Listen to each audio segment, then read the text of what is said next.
Bienvenidos, Hujamdid, and welcome to another Hut 8 Consulting Techtorial on Cisco's Enterprise Networking, Security, and Automation course, or ENSA. This course is part of the new Cisco CCNA version 7 curriculum, and we're going to be focusing in on Packet Tracer Activity 6.6.7, where we're now going to be configuring port address translation, which is also known as NAT overload. And so we've already done static NAT, which is the easiest of the three types of NAT that we're going to look at. We also took a look at dynamic NAT, where we have a pool of addresses that we can use, but the challenge there is what happens when that pool is exhausted and runs out of addresses, but we have more inside local hosts that are trying to get an inside global address. And as we saw in the previous Packet Tracer Activity 6.5.7, we noticed that what happens is that host, the inside local host, with an RFC 1918 address is unable to get connectivity to the internet. And we talked about the timeout period for the NAT translation, which is going to be 86,400 seconds by default, or 24 hours, until an address that has been bound, so an inside global address that's been bound to an inside local address, we're looking at a pretty substantial amount of time that we're going to have to wait for that to time out. And so now we're talking about the third type of network address translation. In other words, it's called PAT, or port address translation. And we'll get into why we call it port address translation, or they say NAT with overload. Typically, you just hear NAT overload. And so I really like this activity because this activity covers the two use cases for port address translation at the CCNA level. We're going to be using an interface IP that's already on the router, and then we're actually going to use a pool of IP addresses.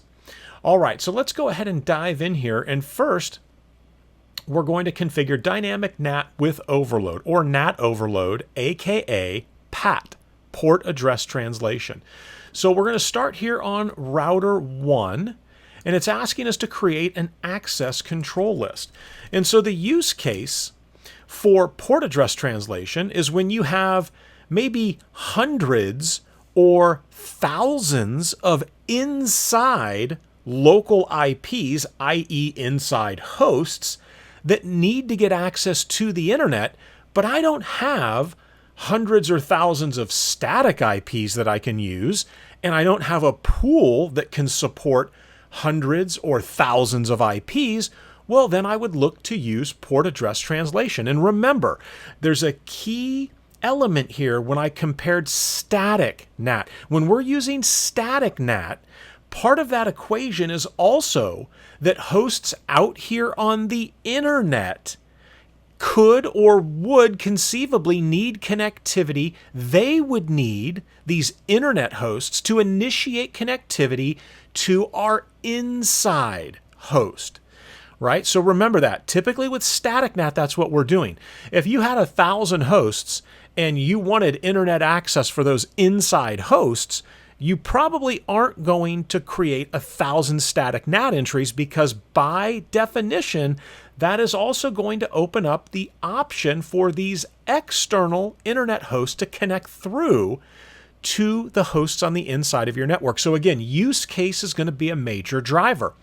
But when we're talking about PCs that are at desks, or laptops, and even wireless devices that are coming through, if they just need internet access, and we don't have a pool large enough to support that, and there's no need for internet hosts to make connections to our desktop hosts, and you can see there's no servers here, right? No web servers.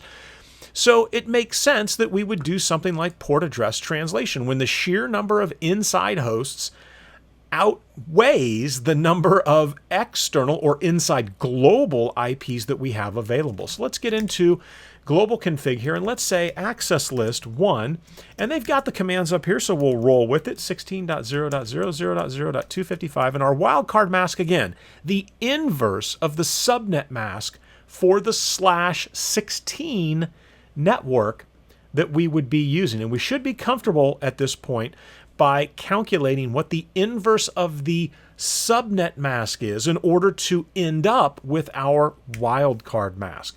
And you can see the completion percentage over there jumped up to 5, so we know we're on the right track. And again, the answers are kind of being provided to us here. So step number 2, configure a pool of IP addresses for NAT. Now, this sometimes causes confusion with learners because they say, wait a minute, if I'm creating a pool, then I'm doing Dynamic NAT. And yeah, you are, but we're doing Dynamic NAT with overload, right? Or NAT overload. And I'm going to talk about what this is going to buy us here by using more than one inside global IP address. And so we'll say IP NAT pool, and I think we're going to stick with what they have here, any pool name, just in case. Sorry, I was going to say 2009, thinking IPv6. So 209.165.200.233 is our starting IP, and then 209.165.200.234 is my ending IP. Now, when we take a look here, you'll notice up at the top, we did not have an addressing table, right? Sort of that ubiquitous table that shows up in every activity. That's not here. So the question then becomes, well, wait a second. Is this pool that we're talking about over here, is that assigned on that interface, right? Is this a /30 between our serial 010 interface and the internet? Here we know we're using the interface address, right? Because it's we're going to get to this PAT interface. But here, what's the story? Well, let's go ahead and complete this out. And we'll put the net mask in here. And the net mask is not the wildcard mask. Remember, that is the subnet mask that we're going to be using. And we're going to say net mask 255, 255, 255, 252, right? So a /30. Again, we have that information up in the network diagram. So let's hit enter. And that was 20% right there. So you can see we're at 25% completion. But let's say do show IP interface brief. And you can see that the interface IP is 209.165.200.226. Now, my guess is that that is going to be a /30 as well. There's the gig interfaces, and actually no. So you can see it's a 224 or a /27, right? Because a /25 would be 190. I'm sorry, would be 128. A /26 would be 192. A /27 is going to be 224. And so then the question becomes, what is the range, right? What is the range of addresses? So if we start at 226, and again, it's going to be a /27, we're going to have a substantial amount of usable IPs in this range, right? And so if we're 226, my guess is the internet is probably going to be 227. We could test that with a ping. But again, this range of addresses here, 232 and 233 and 234, and then 235 for the broadcast address, they fall within this range here, right? Because we start at 226, we've got 30, or the block size is going to be 32. We have 30 usable IPs in there. That's going to take us out to 250. What is that? I'm terrible at math. If we have 32, and actually let me work it out here. We'll draw it out real briefly so we can see. So if the block sizes are 32, we would start at 0 and .0. Let's pull that back. So .0. Then it would be .32, and then .64, and then .96. And so here, we're saying it's a 226, it's a /32. So chances are it's going to come right up to, if we're going in increments of 32, we're going to hit .224. And this is what I was trying to figure out in my head. And so if it's a /27 with a block size of 32, if I added 32 to this, then the next subnet we're saying would be 256, and we know we can't do that, right? So we know that it's going to end with the broadcast address of a 255, and so my usables would be the .225, And you can see maybe they're 225 here, and we can test that again. And then 226 is going to be us, but it goes all the way to 254. And so what we're trying to show here is that this range of addresses falls within the subnet that's configured here. We're just taking some of those addresses because, again, this is a point-to-point serial connection, meaning between these 2 points, there are only going to be 2 things, that interface and the interface here, meaning that the rest of the addresses are available. We could use those if we wanted to in order to configure a pool of addresses. Now, you might be looking at this saying, well, it's a /30. Why didn't they say something, like 232 and go up to 235, right? 232, 33 and 34 are the usables, and 35 would be the broadcast address. Well, we could do that, right? We could, but that's going to give us 4 IPs. Here we're just grabbing 2 IPs because, again, it's not dynamic NAT. It's dynamic NAT overload or with overload. And so really, we only need 2 IPs. And we look at the drawing here. We can see we've only got 4 things down here, 4 devices down here. So when we look at the drawing, we really technically don't need the 2 IPs that we're using because we don't have that many things, because we're going to be using that many devices, because we're going to be using port address translation, giving me 65,000 ballpark, right? Give or take 65,000 possible connections per inside global address. So with 2 inside global addresses, I'm saying that I'm going to allow ballpark 130,000 devices to get out to the public internet using port address translation or NAT overload. So we've got that sorted out, and we're just going to roll with what the scenario is here. We've got the pool created. If I was to roll down just a little bit, now we're going to bind the pool and the ACL with the IP NAT inside source list 1 pool, and then we used any _ pool _ name, and then the keyword here. So if I do a question mark, you can see if I stop right here, if I hit enter right now, we've configured dynamic NAT, not PAT or port address translation or NAT overload, right? So port address translation, PAT, NAT overload, NAT with overload, those are all synonymous terms, and they're all configured with that keyword right there, overload, at the end of the binding of the NAT pool and the ACL that we've created that is going to determine which inside local IPs are eligible to be translated to an inside global IP address. And so that's that command there. And the rest of this is kind of elementary here. We need to figure out the inside interfaces, and then, because we have 2, as you can see, gig 000, gig 001, and then our outside. And so let's go ahead, let's get into serial 010, and let's say IP NAT outside. And let's go int gig 000, and say IP NAT inside. And then int gig 001, IP NAT inside. And there we go. And you can see we're up to 60%. Now, that has configured port address translation.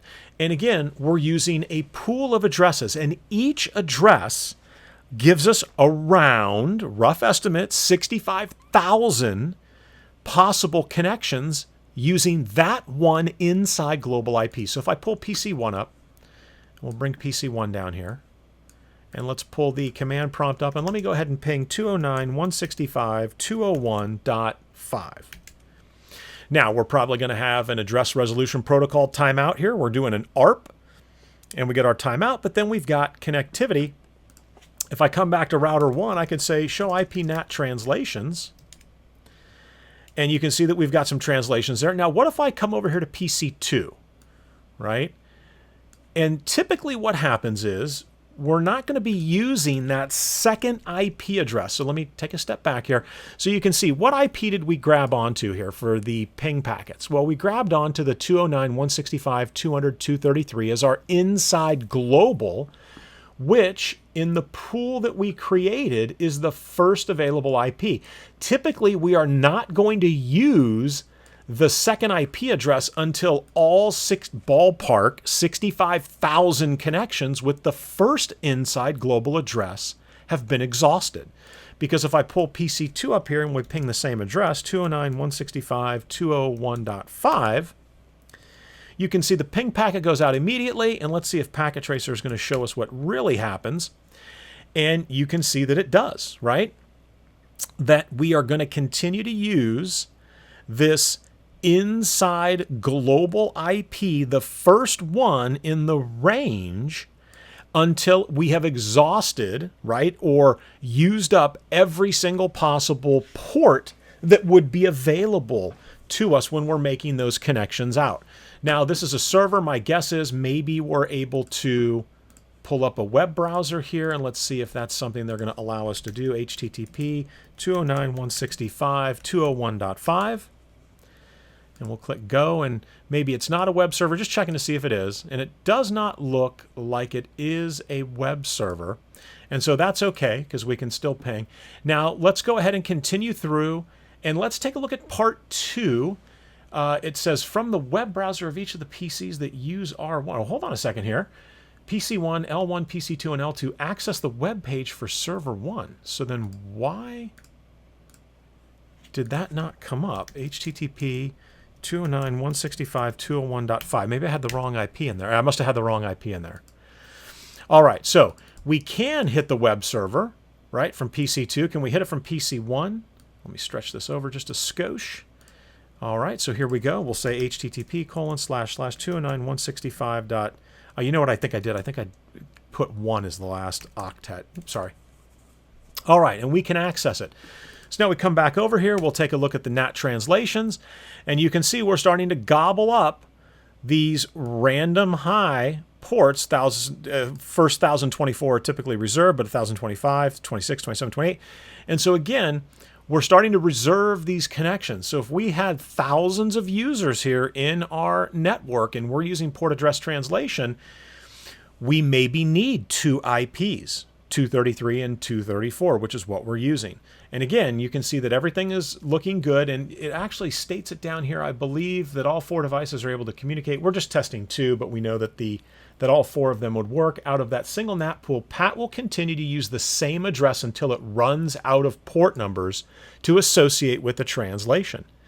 And so there it is right there. And again, I hadn't read forward in this when I was talking about it, but that is a very, very important point, is that until the ports are exhausted for the first inside global, Pat is going to continue to use that first inside global. It's not until all the ports that could be used for translation are exhausted that it's going to move to the next address in the pool. And there we go right there. The theoretical limit, 65,536. I was saying ballpark 65,000, right? And it says here the device would likely run out of memory. Now that statement right there, I'm not sure that some of the larger routers today, given the amount of memory that you can get in these routers today, that statement, I don't know if that would be technically true. So again, never tested it, but if you're talking about some of the ASR 9000, ASR 9000, or even some of the other ASR routers, if you're loading those with memory and maxing them out, you may not run into any issues. But again, highly unlikely that you're going to get there in this scenario here. So part 3, let's configure port address translation using the interface. Right now, this is the other way that we can do it. So you might be asking, okay, well, we saw the use case over here. We decided we're going to use out of the address range, the /27 that's been allocated between the internet and R1. And the last thing, I'm sorry, I wanted to test on R1 was 209.165.200.225. Let's do Control-Shift-6 and see if we can break out of it there. Yeah, and I wanted 209 165. And what I'm testing, yeah, okay. So 225 is the internet. We are 226, and then we've got all these other addresses that we could use. So we picked 2 of those addresses to use for Dynamic NAT overload, or port address translation, PAT. And maybe over here, the use case is we've got a ton of addresses, and maybe we're going to have 80,000 connections, right? So in that case, I would want to use multiple IPs. But now let's come over here to router 2, right? And we can say that this is like maybe a branch office or a different headquarters office from a different company. But the use case here with router 2 is we're never going to have 65,000 connections that are needed. We know that. We're not going to grow like that. And maybe here between these 2 routers, and we'll have to check to see on router 2, let's go ahead and say show run. Maybe I don't have a /27 that I can pick from. Maybe the serial interface I'm using only has that subnet, only has those 2 IPs that are usable. 130 and 130, let me make sure, 129 and 130, right? So you can see 128 is the network ID. 129 is going to be assigned here to the internet. We'll test it with a ping.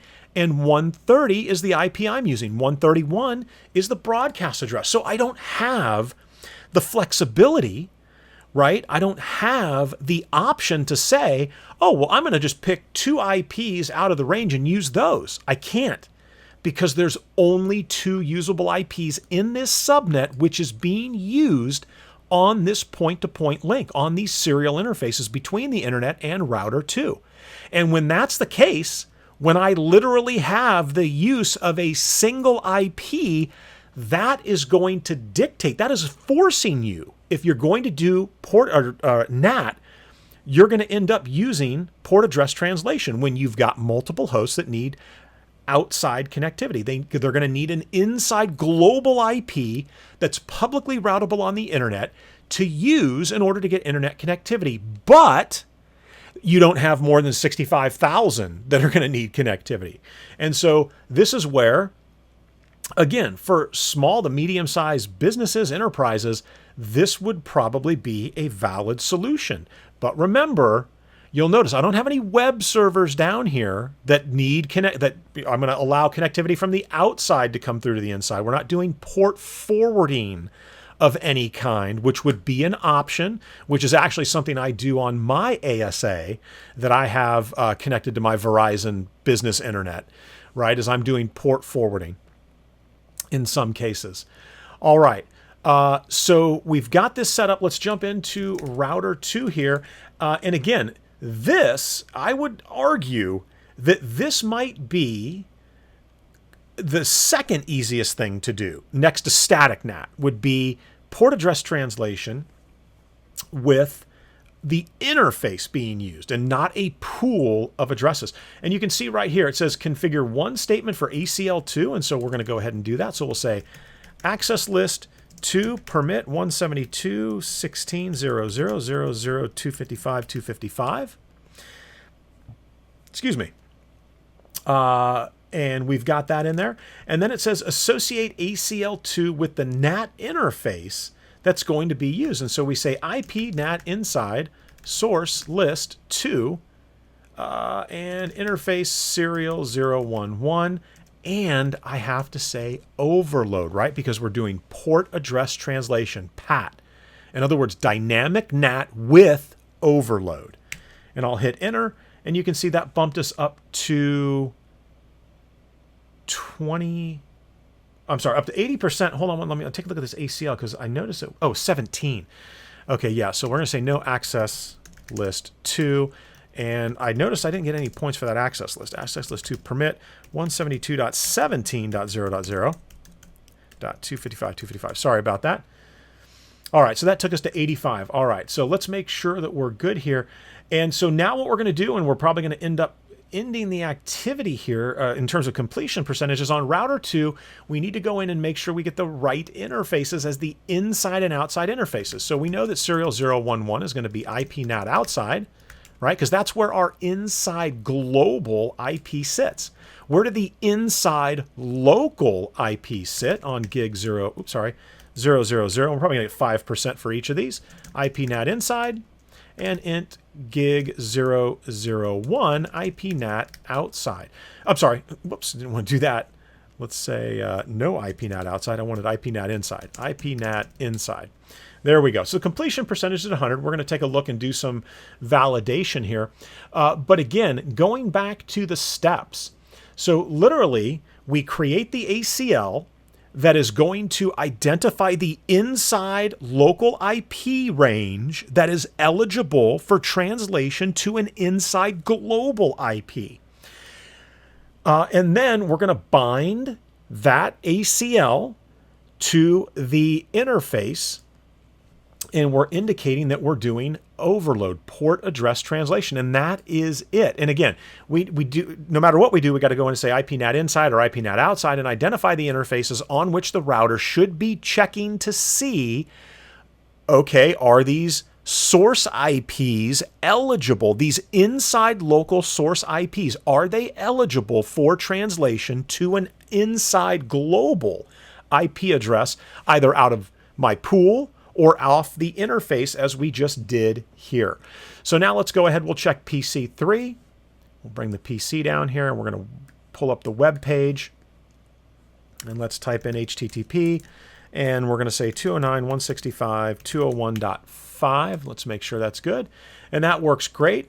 So I could come back here and say show IP NAT translations, right? And you can see, there we go, picking up from right outside the 1024 in terms of the port numbers. The first 1024 port numbers are reserved for well-known applications, you know, like Telnet, FTP, DNS, SSH.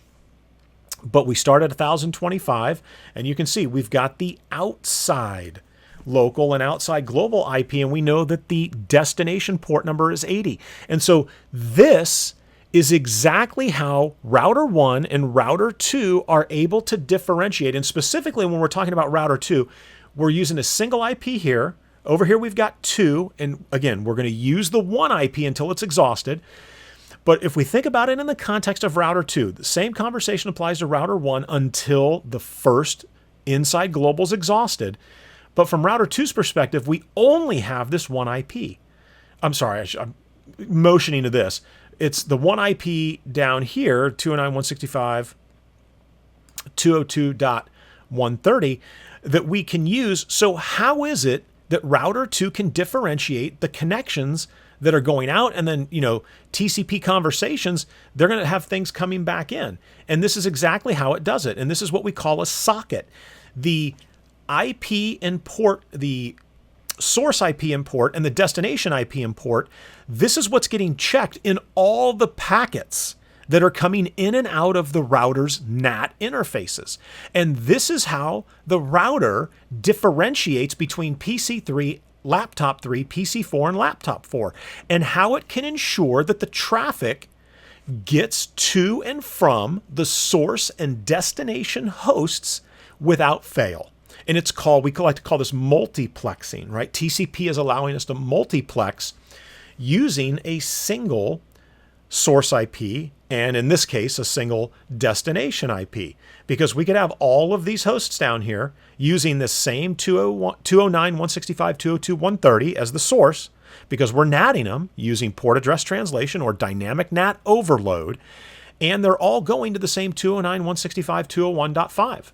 Yet router 2 will faithfully, without fail, make sure that each of the PCs on the inside and the laptops down here are able to communicate with the server, and the conversations don't get mixed up, right? All right, so compare the NAT statistics on the two devices, show IP NAT statistics. And here we go here.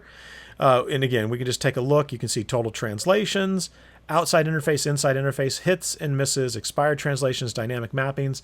And let's do this. We'll click go, go, go, hit it a few times. We'll come back and we'll see if we get anything different here. And again, you'll notice that we just got more translations, some hits, and the misses went up for whatever reason. But let's come over and take a look at router 1, and let's Click go a few times here, maybe PC2, go a few times here. And let's come to router 1 now and say show Ip Nat Statistics. And you can see that the difference is really the pool, right? Because we're using a pool of NAT addresses over here. But remember, keep in mind, the key thing with the pool is that first address, the first inside global in that pool is going to get used until it is exhausted with port numbers, until the port numbers have been exhausted. Then it's going to roll over and start using that second IP address. And we talked about the use cases for both. And again, you'll have to sit down and figure out, what am I looking like in terms of outbound conversations, and how many hosts are we going to have on the inside network that are going to need to communicate with the outside? What's that going to look like?